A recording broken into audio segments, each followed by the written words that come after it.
Well, greetings everyone. My name is Ryder, and I guess, I made it to Turkey alive and in one piece, and with all my luggage, even my checked bag came through. And I just wanted to come on and do like a quick, I guess, kind of video diary entry. Like, I don't know what I'm talking about. I just wanted to put on the camera and just record some of like my thoughts and feelings and experiences so far because I left on the 10th and I think today is the 12th or 13th. No, I think today's the 13th. Yeah, I guess maybe still a little disoriented, but I mean, like, I just wanted to talk about how everything has been the past couple of days because there's been a lot of firsts in my life. First time on a plane, first time out of the country, first time doing any mission work. Like, it's been like like a lot of changes, but honestly, like I think just by the grace of God, even being like autistic, all the changes have been like pretty easy to manage and I'm feeling great. Which I wasn't expecting. Like I know that people talked about jet lag, but I think like by the time I got home, like it was, and like I barely slept on the plane. Like it was pretty late in Turkey, and I just slept for 7 hours. And then we had the time today where I could just like we didn't have anything to do, so I opted to just sleep in and stay at home and chill out. And I slept for like 13 hours, so I caught up on sleep, which was great. But I guess just kind of like the quick rundown was like on the 10th, like I got on the plane. Um, First time in my life ever being on a plane, and it was a connecting flight. The leaders at Taco gave me like like Pam from Taco gave me some instructions for what to do on the plane and how to get ready and all of that. So I went on the plane, and there was a stop at Frankfurt in the middle. So I got on the plane. I was just kind of chilling in the airport lobby. Like I got there like 4 hours early because I tend to worry and make myself anxious.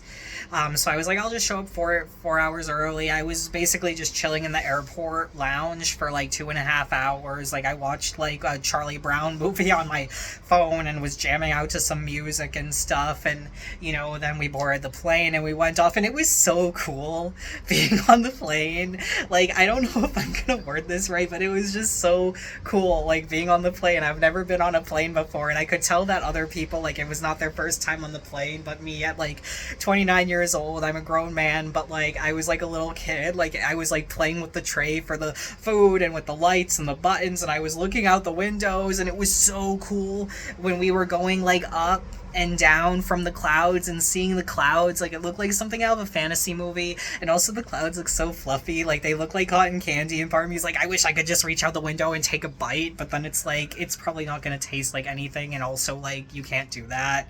Like that makes no sense. I was like, I just want to take a bite out of a cloud. That would be so cool. um but it was really really cool. Then I had the connecting flight. It was from Germany to Istanbul, from the US to Frankfurt, Germany, from Frankfurt, Germany to Istanbul in Turkey. And it was a little confusing, but there were so many people there and they all spoke English in Germany, and they were really, really helpful. So I got to my connecting flight very easily. I had like 30, 40 minutes to spare, even though it was only an hour and a half in between. So it all connected like very easily, and it all worked out. And then I got there. I was on the plane to Turkey. It was only like a couple of hours, so a lot shorter than the other one. They had some snacks. I wasn't really interested in the snacks because I had some snacks in my bag. Like I had some sort of like kind of like a granola thing, like those oat bite things with the chocolate chips in them, and I had like a bag of beef jerky and stuff. So I just ate that, basically like hiking food. And I was just kind of chilling out. Then I got to the airport in Turkey, and that was the most stressful thing. It was kind of confusing because you have to go through like passport control, and if you've flown, you probably know all this, but this was my first time, and I'm just kind of getting everything out of my head. Just kind of processing the past few days because it's been a lot. Not in a bad way though. But I remember like it was so confusing because there were so many different passport control lines that you could go through. And the first one I went to, like as I was about to get in the line, they're like, no more, we're shut down. And it was like, okay, then where do I go? So I was just wandering around. I didn't know where to go. I asked people and they're like, just go straight. I'm like, but where am I going? So I remember talking to the people at the kiosks that do like currency exchange and stuff, and I'm like, I'm not here for currency exchange, I'm just trying to ask you like where to go. And they were very helpful, they explained things to me. I'm so thankful for that, because I was just wandering around with no clue what to do. So I made it through passport control, they stamped my thing, they didn't even say a word to me, and then I had my bag. By the grace of God, one of the leaders, like her name is Pam, she told me that there was like a 60% chance that my bag could get lost because I had a connecting flight and the layover was only like an hour and 40 minutes. It was so short. So it was like my bag might not get there, like, and I'd have to fill out a claim thing. But by the grace of God, my bag was there. It's a bright red bag. I had a luggage tag that has a picture of a cat riding on top of a dinosaur, like it'd be riding on a horse in the Wild West. And the second I saw that, I was like, yes! Like, I was so excited. So I found that, and then I had that. And then the other thing was leaving the airport, because then I had my bag and stuff, and I feel like between passport control and baggage claim, it used up like the last bit of my remaining brain power for the day.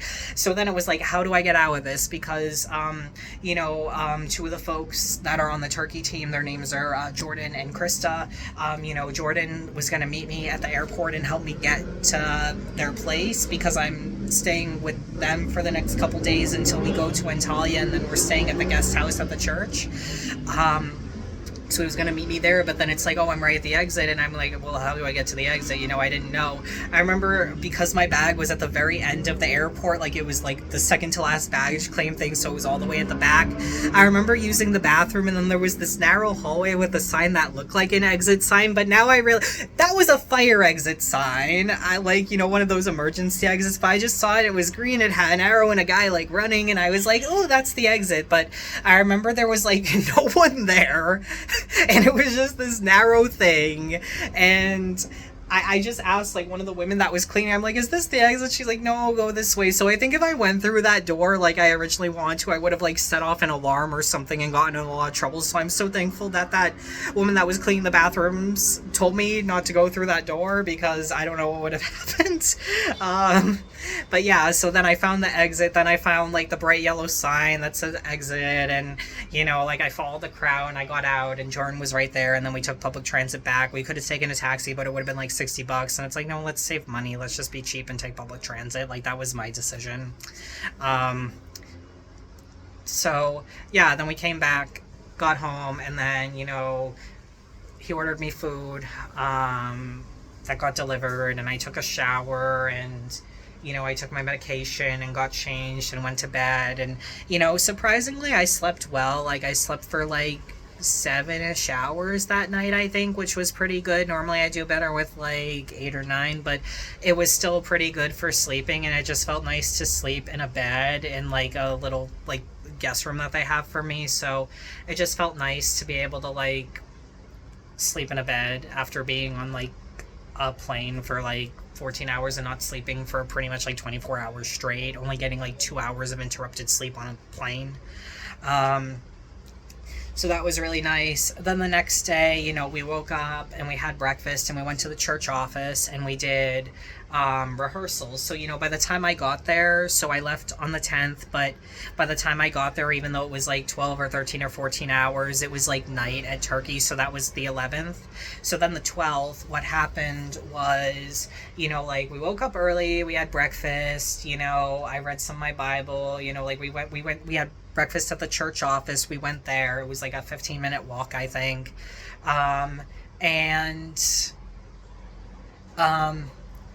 So we went to the church office, and sorry, I'm spacing out a little bit.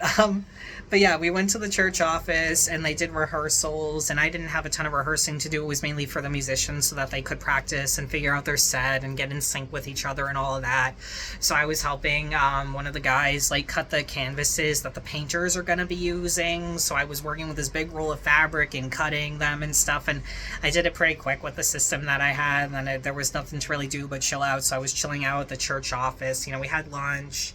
Then we went out and got dinner at like a mall nearby, and I got to order the food, and I do not speak Turkish. I can only speak English. The second that they heard me speak in English when I went to order, they just held out the menu and had me point at the thing. And some woman came by that speaks English, and she was like, "You want this? Do you want here to go? Do you want to?" So like she helped me out, and then they brought me my food, and then I met up with the group, and we had dinner together, and then we went out to like the coast, kind of near where like the beach is, and we hung out there for a little bit and walked around and talked, and then we took the minibus there. Then we took the minibus home. That was really cool because we don't have anything like that in Boston. So it's basically just like a giant van with a bunch of seats and place to stand. So it's just like a small bus. It's like a mix between a bus and a van.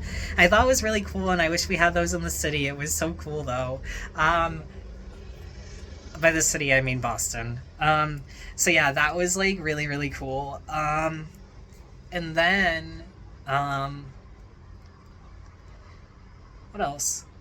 Yeah, so that was basically like Tuesday. No, not Tuesday. That was basically the 12th. So then I, went to bed, and, today, the 13th, was more like a day where folks could do whatever they want to. So folks could do like sightseeing if they wanted to. Some folks are going to the church in Turkey. That's a service in English and Turkish.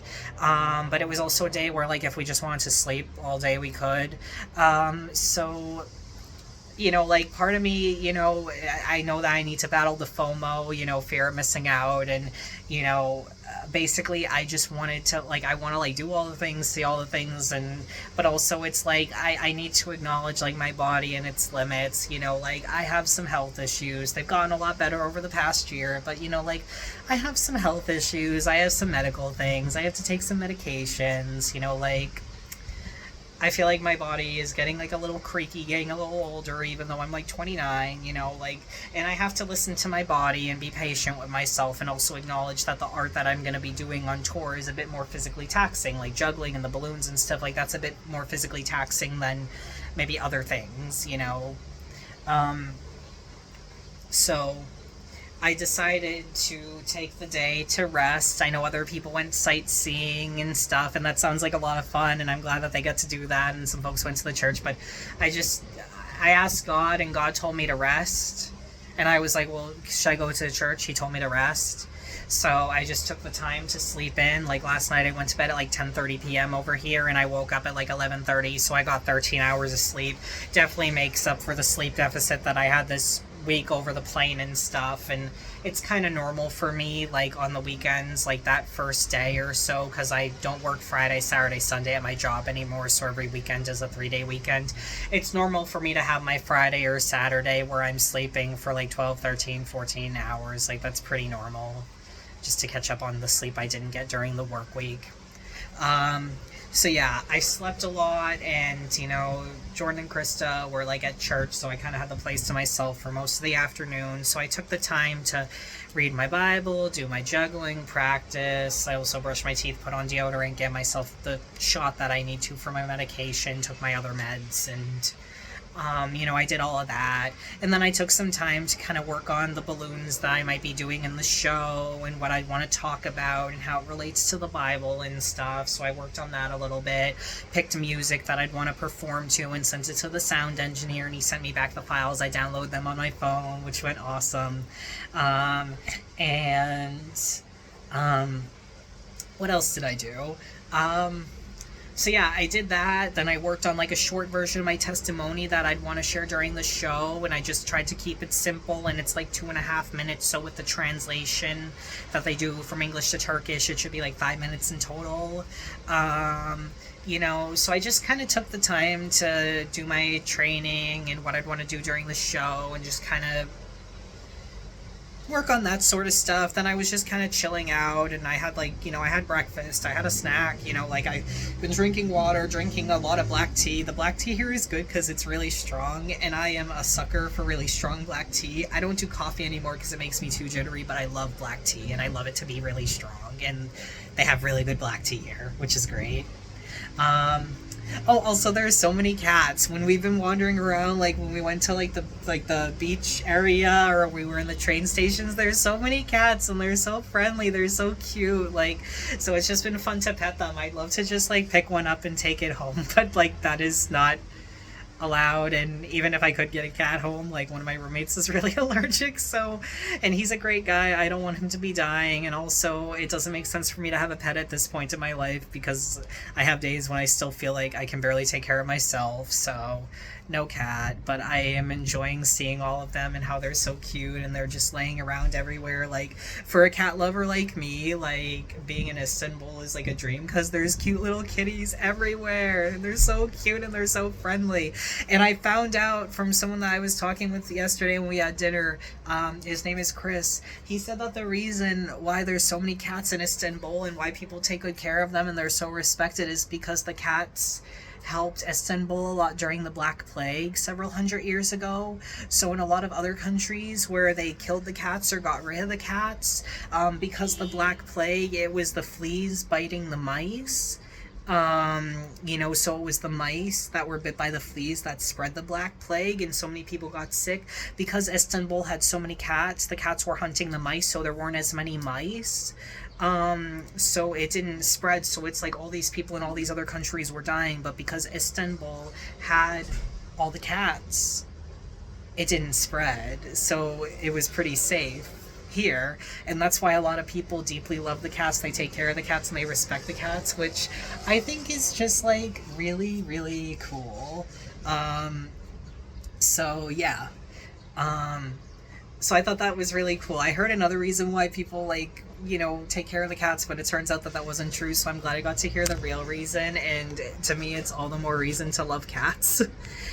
So yeah, I've just been here, just been chilling. I'm really thankful that I listened to God when he told me to rest. I feel like if there's anything that I've learned this year with all of my health stuff, it's to just like rest and take it easy when I can, because I'm so used to just everything in my life being like fast paced and trying to do as much as possible and everything just being like go, go, go. But like, I realized that like he wants us to rest, and in Psalm 23, like I think he says like, you like causeth me to lay down in green places. Like God wants us to rest, he wants us to enjoy, he wants us to take it easy. And a life where we're always on the go, always working, always feeling a need to be productive, like that's not how God wants us to live. And that's why, also one of the commandments, I think it's the fourth one, is to keep the Sabbath day holy. He wants us to have at least one day a week where we just do nothing. So I've been learning to rest, and if God's telling me to rest, I know it's best to listen to him because he knows better than I do. And looking back, I'm really glad that I listened to him and just took the rest today and got to relax and stuff. And it's also just been nice talking to the other members on the team and getting to know them and hearing some testimonials and where they're from, and also just kind of hearing like the cultural differences, because we have some folks from Germany on our team right now, and it's kind of like, well, what are things like in Germany versus the US, and what are things like in Turkey versus the US, and all of that. So it's been like really cool just to get to know people. And I've been asking like so many questions about what it's like here and how things are done and what it's like in other countries and stuff, and being able to talk to folks and learn about what the church is like here and what people's beliefs are like and the culture and all of that and how it all ties together. Like, there's been a lot of learning and stuff. And I mean, I'm just so thankful that, God, is in my life. And I'm so thankful that he's seen me through some of the most difficult times in my life. Like when I was like 19, 20, like I had no hope for my life, and that's why I tried to kill myself when I was in and out of hospitals. Like I didn't think I'd live to see my 21st birthday, and by his grace, I'm 29 years old. He's given me hope and a sense of purpose and a sense of mission. He's called me to serve him. He's helped me in so many ways. He helped me get sober, he helped me with my mental health stuff. Like I'm just so thankful to God for getting me where I am in my life, because I definitely couldn't have done it all without him, with all my struggles and with like I don't really see myself as someone with a disability, but I have health issues and I'm autistic, so for someone like me to get where I am today, I know I couldn't do it without God. And I'm thankful that he was able to bring me here safely, to help me get connected with this team, to meet these amazing artists. And I'm a little nervous about like the tours because I've done a lot of the balloons and stuff for people. Public speaking is fine, but I've never really done like juggling for like a big group of people. It's always been like smaller things or just for friends or like just out and about like at the park or whatever. So like that's a little scary, but like I also know that God's gonna be with me, and even if the performance isn't perfect, there's some drops. That's just kind of the game with juggling, and you just keep going. So if I can't land a trick, then you just move on to the next thing. And thankfully, the way that I organize things is I put the more difficult things in the middle of the act so that it can start strong and finish strong, because people are more likely to remember the beginning and the end of something. So if there's some mistakes in the middle with the more difficult stuff with 4 and 5, people are less likely to remember that. But yeah. So that's kind of everything. I also don't feel jet lagged. I know that people were praying that there wouldn't be issues with jet lag, and I think just because I didn't sleep much on the plane, and by the time I got here it was night and I was tired, I think that my body has just kind of adjusted to things naturally. And so I haven't been as much feeling like I'm in the time in Boston, the Boston area where I'm from. I think I've just kind of adjusted naturally because of when I arrived. So I've been sleeping well. My stomach has been fine. I haven't been having like any like digestive issues. Like, there may be like some like issues with like gas and stuff that I get sometimes if I'm having too much fiber, but like just take a Gas X that I brought with me and it's fine. So okay, that's probably TMI, but like yeah, so I think everything has just been working out very well. And tomorrow we're going back to the office and we're doing last minute rehearsals and packing and stuff, and we'll have meals together. And then the day after, on the 15th, we're getting ready and we're going on to the airport in Antalya, and we're going to Antalya. And yeah, at Antalya then we'll be doing like I think like 7 or 8 different shows, and we have times in between for sightseeing and stuff. And then for me, because I have a couple days where I'm still here after the tour ends, then I can do some sightseeing and maybe buy some tourist things like some Turkish delights and a big bag of tea, and like a lamp and some goodies for like friends and family at home and all of that. So I think the last couple days will be cool for some sightseeing, maybe some hiking and some shopping and stuff. But I think the best thing now, at least for me, is just to listen to God, and like the fun things are fun, but also just resting when I need to, and just knowing my body's limitations at this point in my life. But overall, things are going wonderfully. I don't have much else to say. Things are just going really well, and I'm really thankful that God's looking out for me. I'm thankful for the prayers of the folks at church, the prayers of the folks on the team, the prayers from all of y'all. Like I'm just thankful for everyone praying for me, and I'm thankful for God for just looking out for me, and all these little miracles that have led, and I guess they're not little miracles, to me they're big miracles, but just all these miracles and God's workings, and just getting me here safely, and me being where I am in my life, so yeah. And I've just been recording this from the little balcony, like out at the room, like where I am. So basically, like I'm in the guest room at their place, and they have this little balcony, and there's like a really cool view out here. So yeah, I don't know if I'm showing things or if you're just seeing the wall or something, but really cool view. A lot of the buildings here are pretty tall, so even with the windows open, there might be like a fly or two that gets in, but there's not like mosquitoes, which is great for me because mosquitoes love to bite me. So I could be at the park with people and I am getting eaten alive and nobody else is getting bit. So I'm thankful that I haven't needed to like douse myself in off spray to not be a mosquito magnet. So yeah. I guess with all that being said, I should probably like stop talking because it's been like 24 minutes and I thought that this was going to be like 10, but this is just kind of like a video diary and me just kind of blurting out whatever is on my mind. So I may post this on YouTube, I may not, but I'm not really a writer. I like just doing video diaries, so this may wind up online and it's just me rambling, and if you are watching this, then Thank you for being patient with me. And if not, then it's just on my phone for my own records, so that when I report to the church what happened, I kind of have a sense of what in the world's going on. And I figured doing this every couple of days would be good. But anyways, I'll wrap this up for now. So just take care, stay safe, and know that Jesus loves you, and I love you too. Bye bye.